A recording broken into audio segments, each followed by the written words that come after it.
Assalamualaikum warahmatullahi wabarakatuh.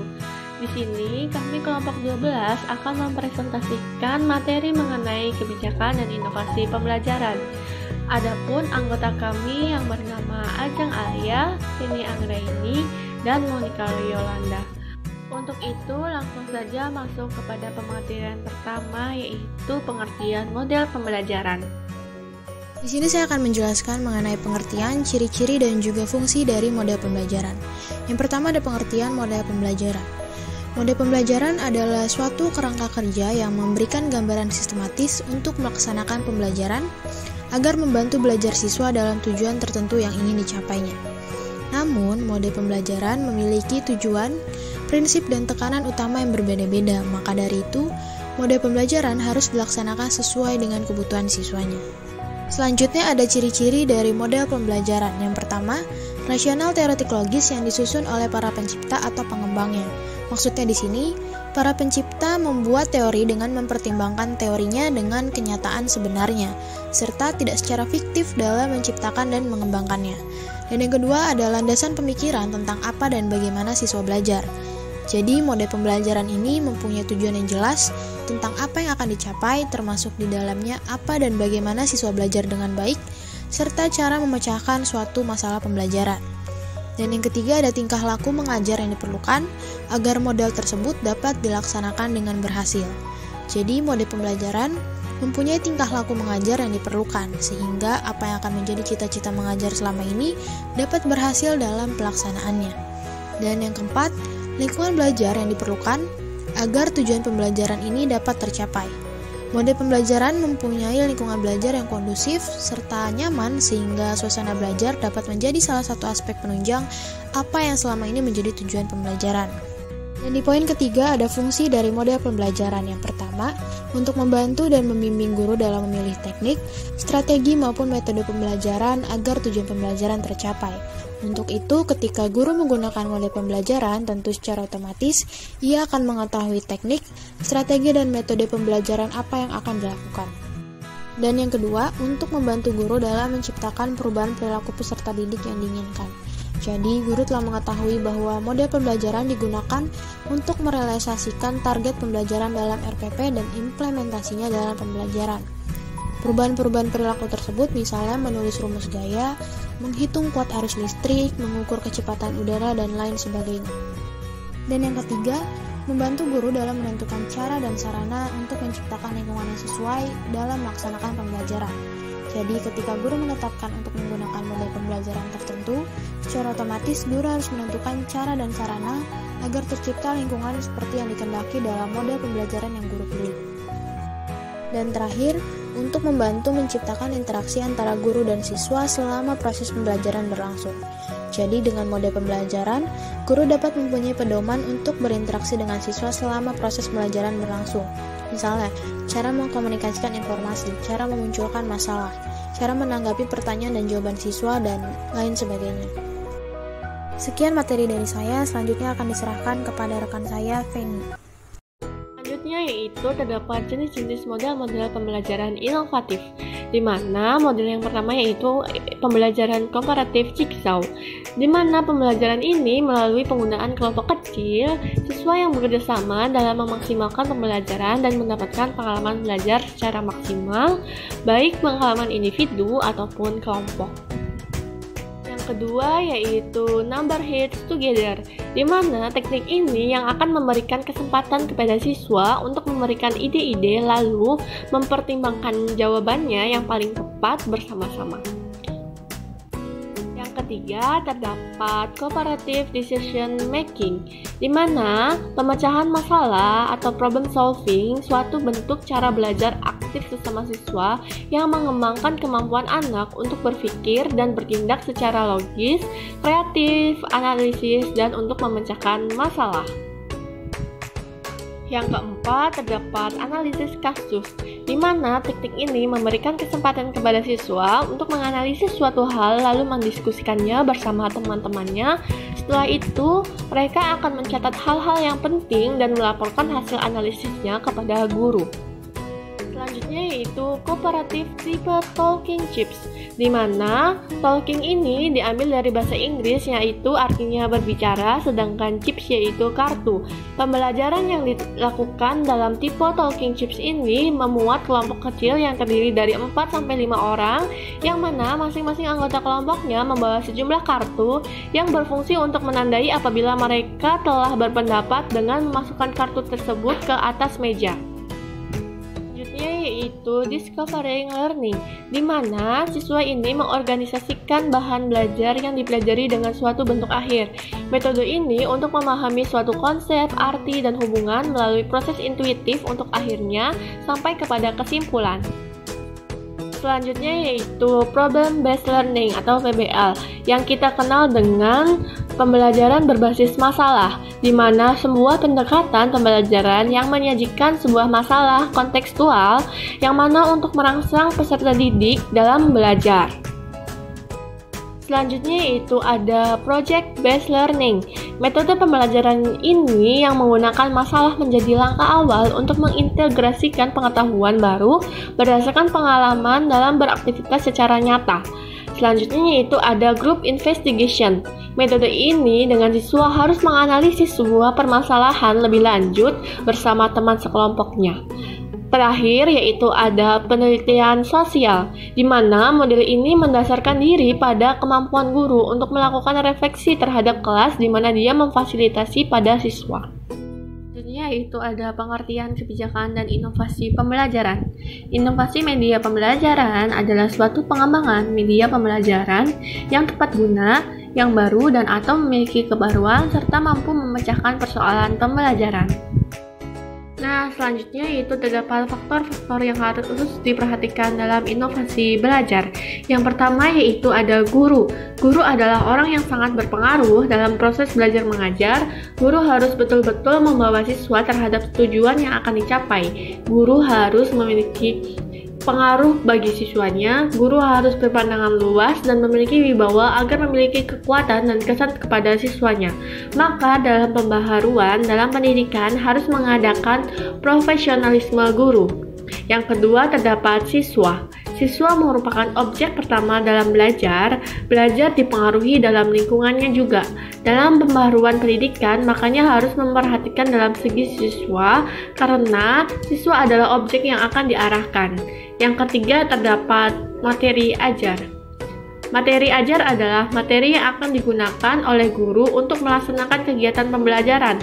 Materi ajar meliputi informasi, alat, dan teks yang diperlukan guru untuk perencanaan dan penelaahan implementasi pembelajaran. Materi ajar meliputi materi tertulis dan non-tertulis. Dengan materi ajar, siswa dapat mempelajari kompetensi secara runtut dan sistematis sehingga secara akumulatif mampu menguasai materi secara utuh dan terpadu. Dan yang terakhir yaitu ada lingkungan. Lingkungan belajar adalah suatu fisik di dalamnya ada pembelajaran berlangsung. Selain ruang kelas, terdapat juga laboratorium, lab komputer, lab sains, dan lab bahasa. Perpus, pusat media, taman bermain, kunjungan lapangan, teater, aula, dan rumah. Agar suasana belajar tidak membosankan, maka dapat dilakukan di luar kelas untuk kegiatan belajar mengajar. Landasan inovasi media pembelajaran.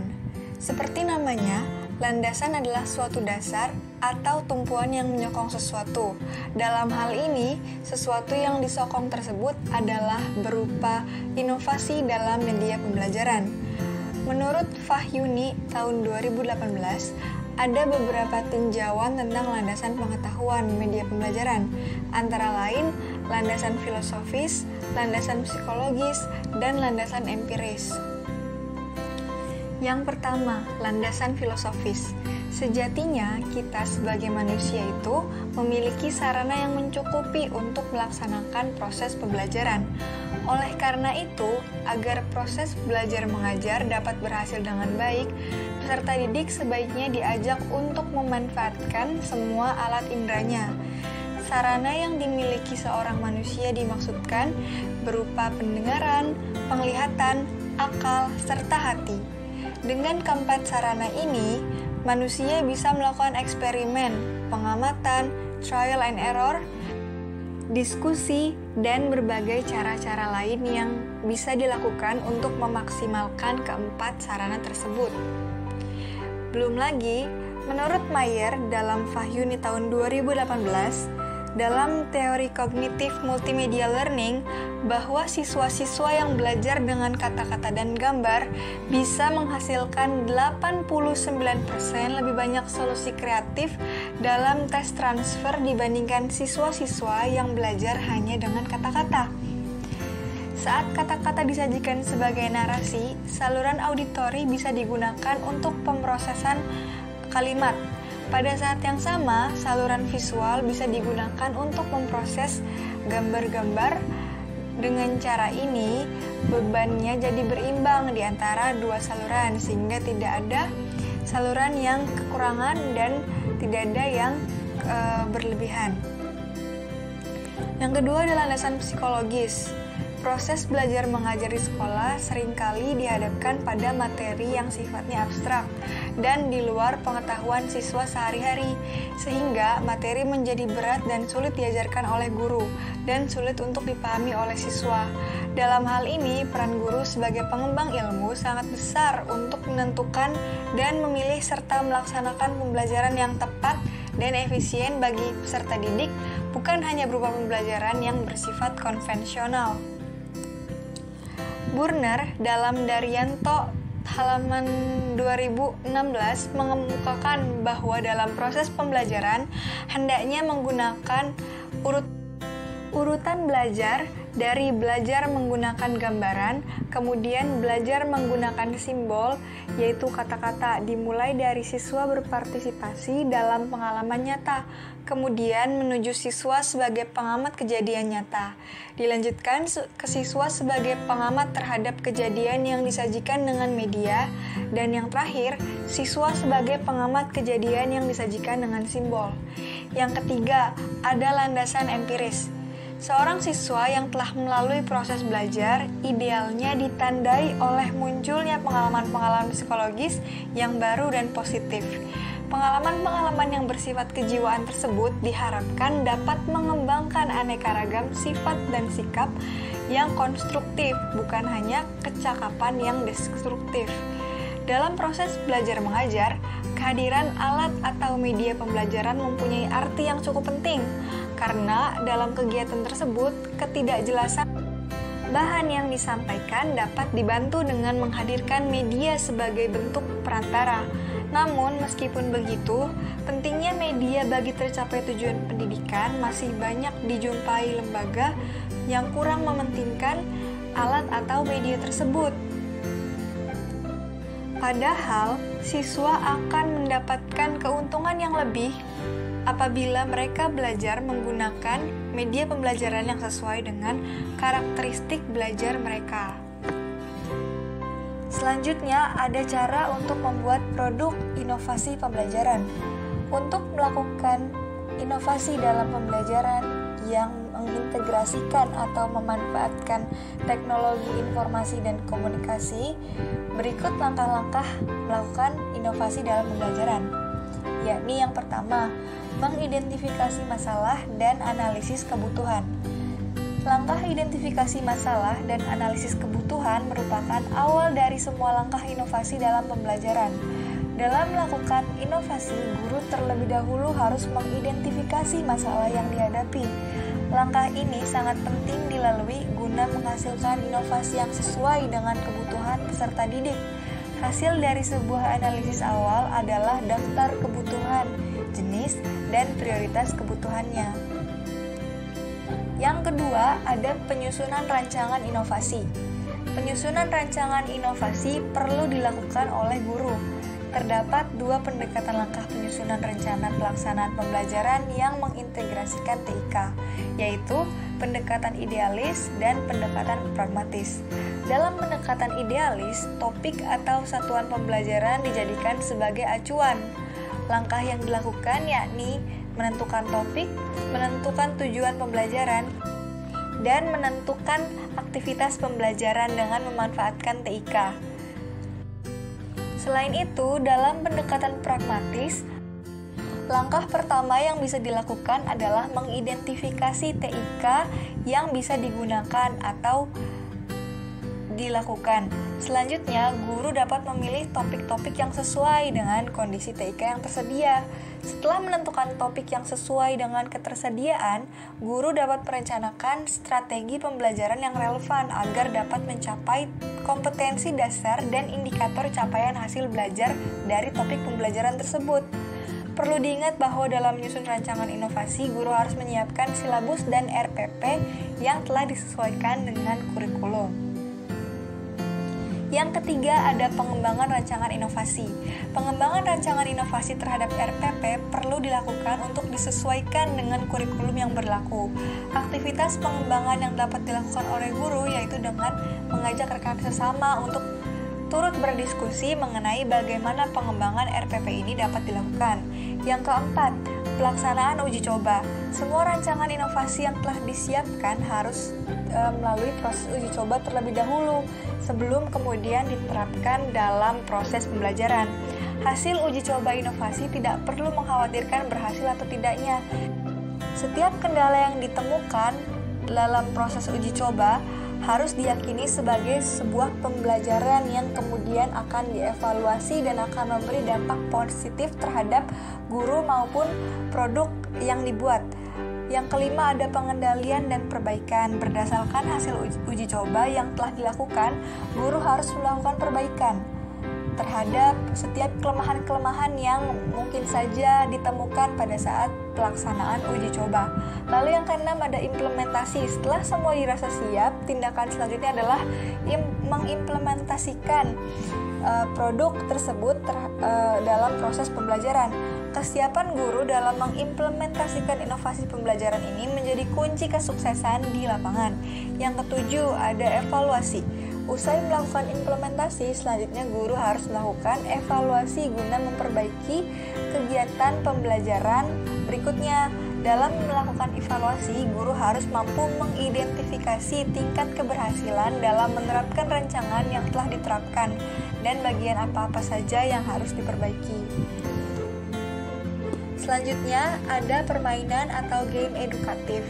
Sebetulnya permainan ini sama seperti permainan pada umumnya, baik itu permainan konvensional maupun permainan yang bersifat digital. Hanya saja dalam pembuatannya serta nanti ketika diimplementasikan ada materi-materi yang disisipkan dalam permainan tersebut yang kemudian anak akan bisa belajar sambil bermain. Lalu yang kedua, ada dalam bentuk video explainer. Video explainer adalah video animasi yang dirancang khusus untuk memudahkan penonton untuk memahami pesan yang akan disampaikan. Selanjutnya ada buku digital atau e-book. Buku digital atau biasa kita sebut sebagai e-book atau e-text atau digital textbook dapat menjadi komponen utama dalam reformasi pendidikan berbasis teknologi. Ada banyak keuntungan potensial dari buku teks digital ini karena menawarkan biaya yang lebih rendah, membuatnya lebih mudah untuk memantau kemajuan siswa dan lebih mudah serta lebih murah untuk diperbarui bila diperlukan. Yang terakhir, ada e-learning atau disebut juga dengan pembelajaran online atau pembelajaran elektronik adalah proses perolehan pengetahuan yang terjadi melalui teknologi dan media elektronik. Dalam bahasa sederhana, e-learning diartikan sebagai pembelajaran yang diaktifkan secara elektronik. Biasanya e-learning dilakukan di internet di mana siswa itu dapat mengakses materi pembelajaran mereka secara online di mana saja dan kapan saja. Baik, terima kasih telah mendengarkan materi yang kami sampaikan. Kurang dan lebihnya mohon dimaafkan. Wassalamualaikum warahmatullahi wabarakatuh.